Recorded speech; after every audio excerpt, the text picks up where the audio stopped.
এখানে আশেপাশে যারা আছে তারা একবারে দিয়ে দিচ্ছে, তাহলে আমার কাজটা একটু এগিয়ে যাচ্ছে। আচ্ছা, মানে হ্যাঁ, তারপরে আবার বাড়িতে কালকে দিয়ে যাওয়া হবে, যখন একটু হালকা হয়ে যাবে তখন কালেকশন করতে হবে। মানে নির্বাচন কমিশন কি বলেছিল যে কোনো একটা জায়গায় বসে দিতে না, বাড়ি বাড়ি? নির্বাচন কমিশন বলেছে বিএলএ দের সুবিধা নিয়ে, বিএলএরা যেরকম ইনস্ট্রাকশন, বিএলএ নিয়ে বাড়িতে বাড়ি, বিএলএ দের নিয়ে বাড়িতে না, বিএলএ দের নিয়ে যেটা সুবিধা হয় সেরকম কাজটা যাতে এগোয়। কাজটা মেইনলি হচ্ছে পড়া নিয়ে দরকার, 1 মাসের মধ্যে কাজটা যাতে সুষ্ঠুভাবে যাতে হয়, সেই জন্যই। কতটা কাজ হলো এখন অবধি? কাজ আজকে অনেক বেরিয়ে গেছে, আজকে এইভাবে দেওয়াতে অনেকটা এগিয়ে গেছে। মানুষ ফর্ম নিচ্ছে। আতঙ্ক কি আছে মানুষের মধ্যে? না, মানুষের মধ্যে সেরকম আতঙ্কের ব্যাপার সেরকম একটা নেই। প্রথম কথা হচ্ছে যে সব দলেরই বিএলএ বেরানোর কথা, বাকি ওরা দিতে পারেনি, সেটা ওদের ফল, সেটা নিয়ে তো আমার কিছু বলার নেই। আর দ্বিতীয় কথা হচ্ছে, আমি যখন শুনলাম এরকম ঘটনা ঘটেছে, তো যেই বাড়ির নামে অভিযোগ হচ্ছে আমি সেই বাড়িতে আসলাম, উনি সেই বাড়ির কর্তা। তো ওনাকে আমি জিজ্ঞেস করলাম কাকু কি হয়েছে, তো কাকু বললেন যে আমার শালি, পাশের বাড়ির শাশুড়ি, ওরা কোথাও বেড়াতে যাচ্ছিল। তো যখন এই বিএলও ভদ্রলোকটি আসেন, তো উনি বলে ভাই তুমি চা খাও। তো পাড়ার ছেলে তো একটু চা খেতেই পারে, সেটা কোনো অন্যায় নয়। তো উনি ওনার শালিকে, শাশুড়িকে আর ওনার শালির এক বান্ধবীকে, সবাই এসআইআরটা নিয়ে খুব ভয় পাচ্ছে, এটা তো বলার বাহুল্য রাখে না। তো উনি সবাইকে ফোন করে বলে এই তোরা এখন যাস না, কোনো মার্কেটিং টার্গেটিং যাচ্ছিল সম্ভবত, তো এখন যাস না, ও কিন্তু ফর্মটা দিতে এসছে। তো ওরা ওই দোতলায় থাকে বলে ওরা তালা মেরে দিয়েছে ঘরে। তো নেমে এসে বলছে দাদা দেখো না আমাদেরটা আছে কিনা, তারা আমরা নিয়ে যাই। সবাই টেনশন করছে ফর্মটা নিয়ে, এছাড়া কিছু ঘটেনি। সেই জন্যই উনি দিয়েছে।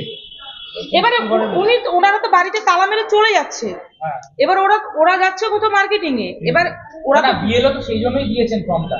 এখন দিয়েছে কিনা সেটা আমি বলতে পারবো না, এটা নিয়ম বহির্ভূত কাজ।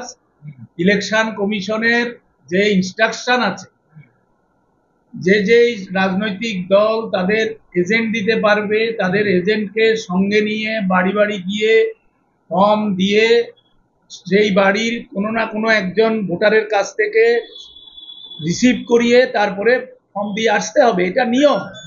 এটা যদি করে থাকে এটা আইন বিরুদ্ধ এবং নির্বাচন কমিশনের যে ইনস্ট্রাকশন, সেই ইনস্ট্রাকশন বিরুদ্ধ কাজ করেছে।